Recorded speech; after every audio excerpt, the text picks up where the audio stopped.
The Ancient Hebrew Wedding, Part 8C. More about the mark. I am recommending that you watch the previous teachings in this series, as all of them are successive in nature. On Part 8C, we are going to be looking a little deeper into the phrase of binding on your hand and the frontlets between your eyes, as it leads up to the mark of the beast, the Chiyutha, as the Chiyutha being those who are set apart through covenant, the living that have been given power as those who give, having entered the door to their heart, the place of the inner man, as those who have become marked with the sine wave signature frequency of Father's covenant, now as one with God, sealed and possessing the thousandfold anointing through the sacred words that bring revelation. Please watch Behold the Beast of Revelation, if you have not already, as this is all connected. Let's begin. In viewing the phrase as a sign on your hand and frontlets between your eyes, we looked at it within the Shema. Where else do we see this? In Exodus chapter 13, verses 15c through 16. This is the first time that this phrase is uttered. It's called the law of first mention, and through a textbook definition, this is a guideline of study in which you find the first time a word, idea, or phrase is introduced in Scripture to better understand the other references. The idea is that the first time it is mentioned will be the simplest and most understandable reference from which all others build. I wouldn't necessarily agree that it is the simplest reference, especially through the lenses of Father's teaching, but the principle is there. Having said that, please take note that this verse 15, it does mention the word firstborn, Bechor. Starting from midway in the verse, it says this, "But all the firstborn of my sons I redeem. It shall be as a sign on your hand and as frontlets between your eyes, for by strength of hand of the Lord brought us out of Egypt." First of all, the firstborn of the family would always receive a double portion of the family inheritance for continuity reasons. They would assume the responsibility of being the head of the family, the letter Rosh in Hebrew, so it was important that they have the ability to take care of the family needs. We have seen this through the lenses of the material needs. But second, they were to receive the double portion of the spiritual inheritance as well. This is what we are receiving today as Ephraim. And since Ephraim's name means doubly fruitful, they are so because they have both the mother and father's teaching, so that they could assist in the continuity of building the family. That word, to build the family, is the word benah. And we've seen this in many of the teachings. It's represented by the symbol bet. The releasing of this information will change the world as we know it, because the double portion of our spiritual inheritance will help with the continuity of the Father's people, for all who choose to graft in. I also would like to mention that there is a feast celebrated in the Book of the Covenant. It is called the Feast of Bechorim, the Feast of Firstfruits, who are the firstborn, which is celebrated at the same time as Shavuot from the Book of Law, also known as Christians as the Day of Pentecost. I will share more on this when we actually speak of the Hebrew wedding in the natural, as it relates to the feast days in this teaching series. It is extremely important because it is all connected to this phrase. Let's quickly take a look at the word Bechor, firstborn, through metaology. And remember that this has everything to do with the sign on the hand and the frontlets between the eyes. The firstborn, who will receive the double portion of the inheritance, are those who spiritually build their temple, as one who has been strengthened, marked with the sign signature wave frequency of the Father. They have grasped the power of the spiritual words, the language of becoming, allowing for the piercing of their heart, producing within them humility and meekness as a priest and priestess. Through this process they have been filled up, set above as the set apart, who were once poor and destitute as a child, but were raised to lead as the humble firstfruits, the firstborn who would build the family. Everything that we do within ourselves, building in the process of becoming, is serving our family. Without encroaching upon their own path, what we do affects all of us as a whole. By becoming a firstborn firstfruit, you lift the consciousness of everyone. This is how we can serve one another through this process, which is done in the quiet time of seeking without anyone having to know. You simply become. This transpires through the inward reflection of the morning sun's compression within, to light our daily path.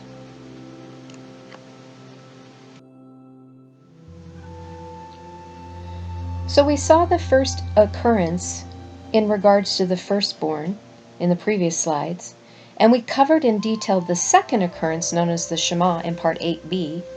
Now let's look at the final occurrence of this phrase. It is found in Deuteronomy chapter 11, verse 18. Therefore, you shall lay up these words of mine in your heart and in your soul, and bind them as a sign on your hand, and they shall be as frontlets between your eyes. Now, in this form, we have added in your heart and in your soul. We will cover this more in depth, but for now, two things really stand out to me in these three verses.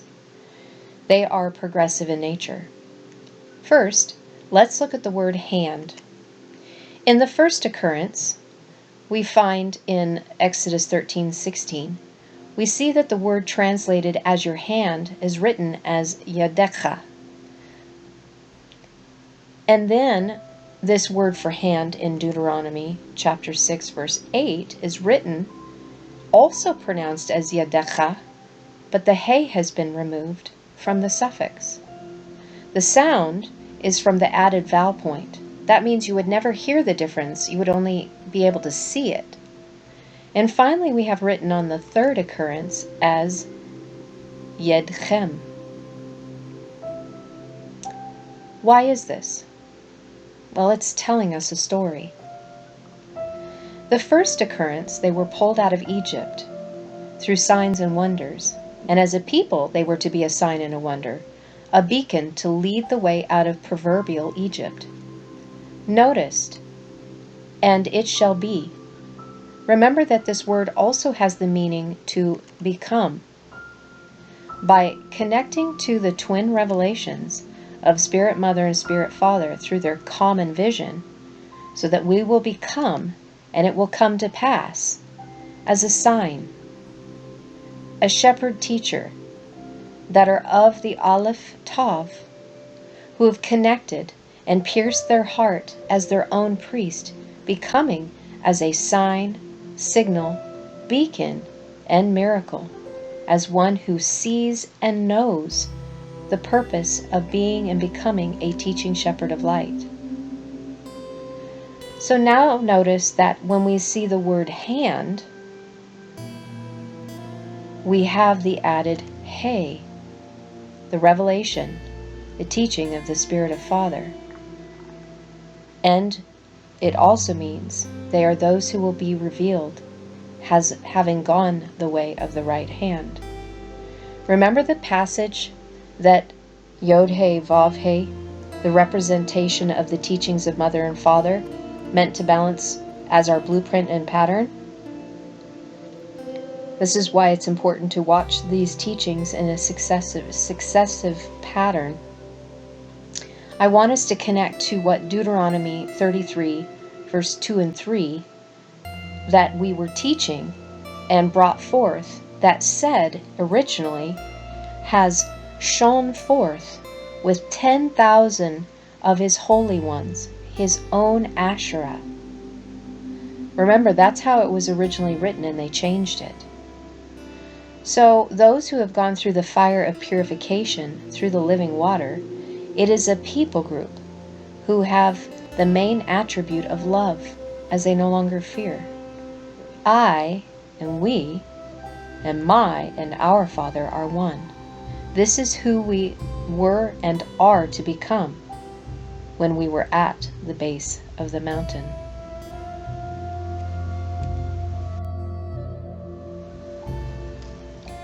And finally, we see the last form of Yedcham.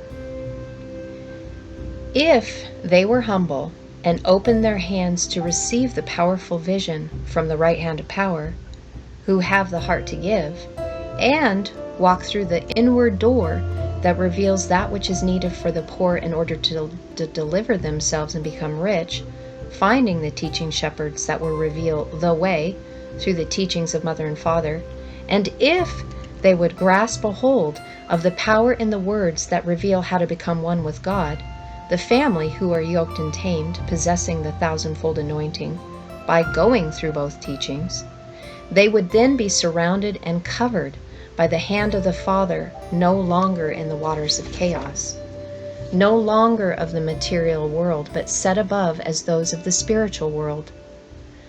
Let me draw your attention to this vow point.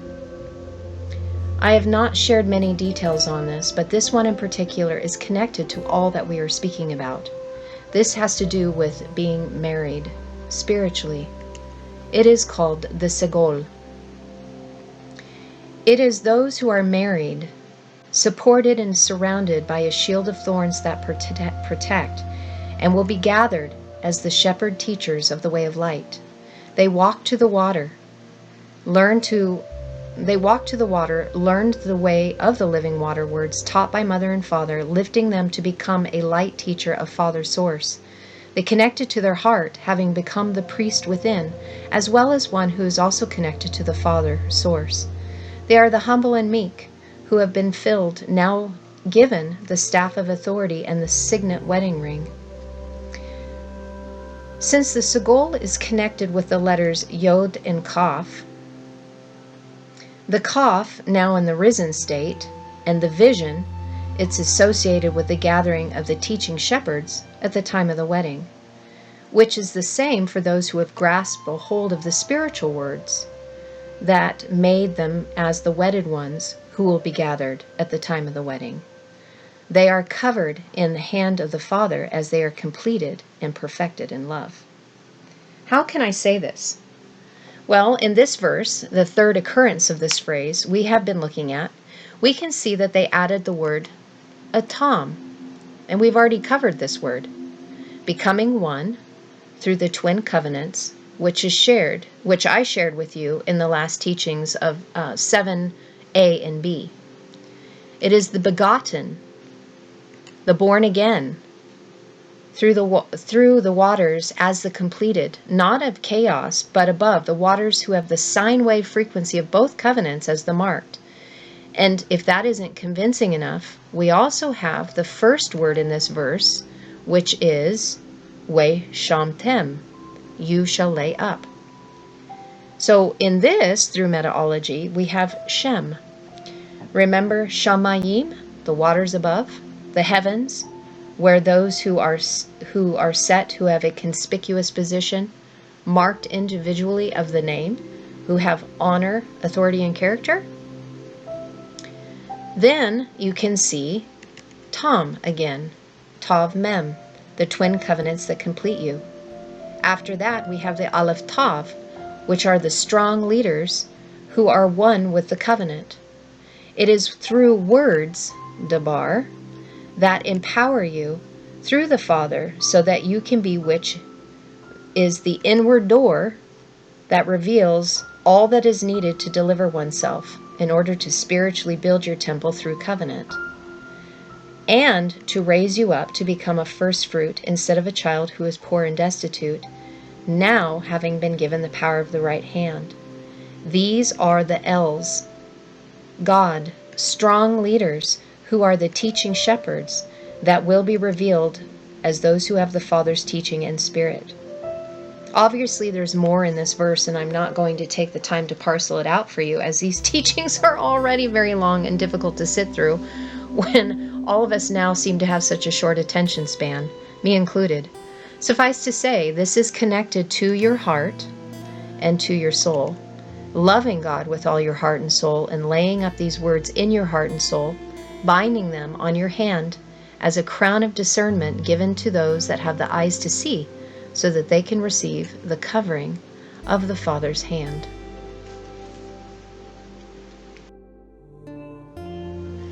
In discussing frontlets, which is the same word meaning crown and circlet, let's take a look at the word meaning to crown, aturet. Notice that we have two sigil vowel points here. The root is atara, which has a hey that is on the root. Do you remember when we were talking about yadeka, the first occurrence of hand in regards to the firstborn, Bechor?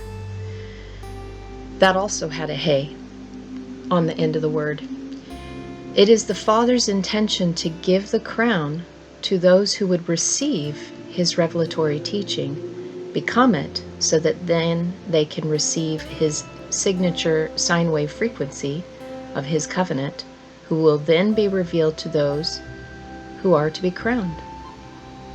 Through metaology, we see this. The crowned are those who can see and receive the seed vision that gave them the power to overcome their fallen flesh, having to wrestle with the spiritual path within the material world. They wrestled with the twin teachings of Mother and Father, where they overcame and were marked with the covenant of the Father changing their frequency. Raised to the position of leader, empowered by the consuming fire teachings that consume the beast ego pride nature, they are marked with his sine wave signature covenant as those who have been married twice over to the covenants of Mother and Father, from bride to wife, now as completed kings and queens above the waters of chaos, having gone through Mother's teaching first, which humbled them, and then the Father, which gave them meekness, power under control, these as the living water, so that they could serve as teaching shepherds of the way. Possessing the staff of authority, it was given to them so that they could lead as shepherds, as they grasped the power of the Spirit words that bring forth revelation, the spirit of the law of becoming one, as the revealed who have the revelation of the Father's teachings, now as the completed and safe, covered and surrounded by the hand of the Father. Further on in this verse, in 2 Samuel, it actually speaks of David. And David's name means the beloved. So in seeing this, the beloved are those who went through the double doors to the inner man through the teachings of Mother and Father. And these teachings pierced them within their heart, as they've been made alive, as they connected to their heart and the heart of Source, Father. The beloved will be crowned as we raise the tabernacle of David, the tents in the wilderness of the people who are being erected as the stone temples, Abanim, the Father and the Son, who are one as the daughters of the sea, Asherah, the temples of the golden measure, spiritual alchemy. I also see this connected to the progression of humanity, and one of the words in Hebrew for humanity is Adam. The first Adam failed.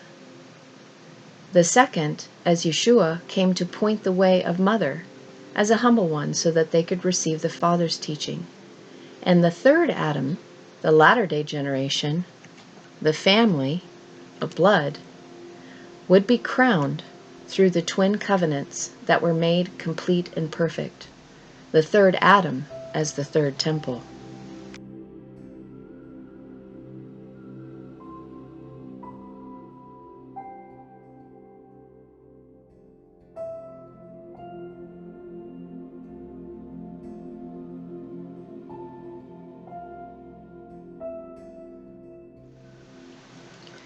Last month, from the time of this recording, in September of 2020, I was given a video regarding the Pyramid Code papers that were published on 9/9/2020, where it was mentioned by one of the speakers that the phrase, God's chosen people, is actually, as an English interpretation, as the purple people.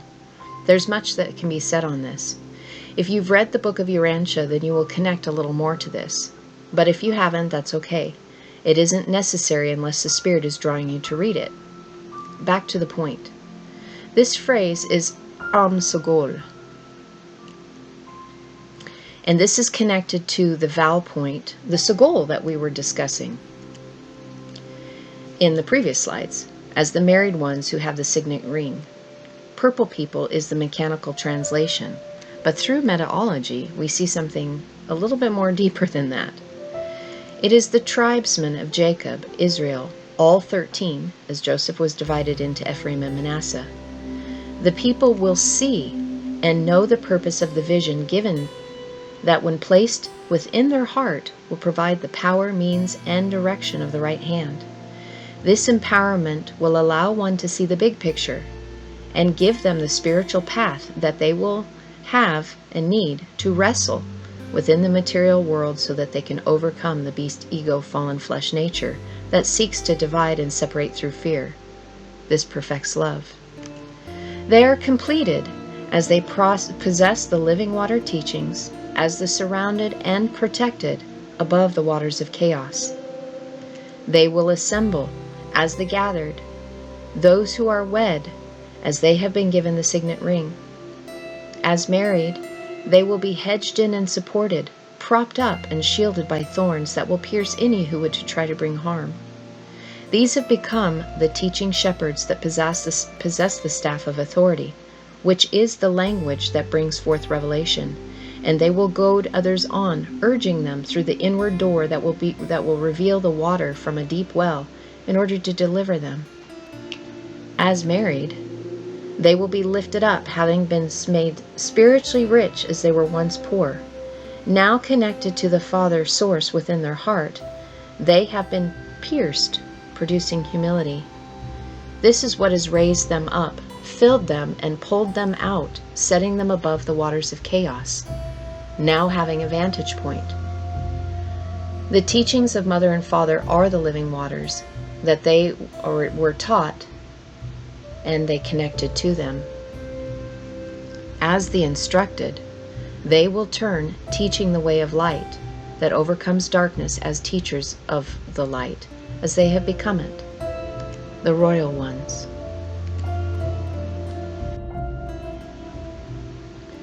Let me just say that a physical third temple is not needed. It is a misguided attempt by sincere people to do what they think they shouldn't, because they haven't had the codes to unlock the scriptures in order to see that it is speaking to us, that we are the physical temple of flesh built of living stones. And for those who do not read the Aramaic Brit Chadashah, the New Testament, and only the Tanakh and the Talmud, they will not see that it has been written that we are the third temple and royal priesthood, the purple people that have been chosen to do a job.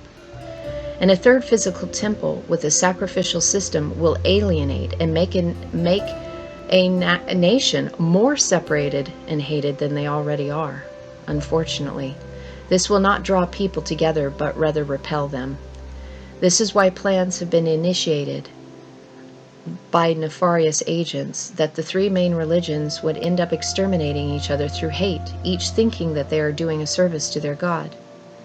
What if we found another way that didn't end in extermination through death, but unification of life? The royal purple ones will have been marked, having a different frequency and emitting it. All chakras, their energy centers, operating, with their Merkaba activated. As Melchizedeks, who have a job to turn and teach so that we can shift this world to make today our better tomorrow, they will present this option, which is meant to unify all in love instead of the present trajectory of destroy through hate. Hate having the root of fear. One is fueled by humility, and the other by elitism. I prefer the path of love and unification. That's my reality. This day, today, if you hear his voice. I will end this portion with this.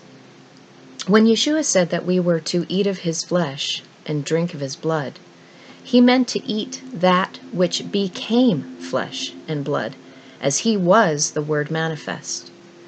This was a call to digest the sacred words that would manifest in you through your flesh, becoming new flesh, a new creation, a new man, a new Adam, as changed and transformed beings who have been begotten through the Aleph Tav, the spiritually born again, now a testimony as light from the two-witness message, the living teachings of Mother and Father.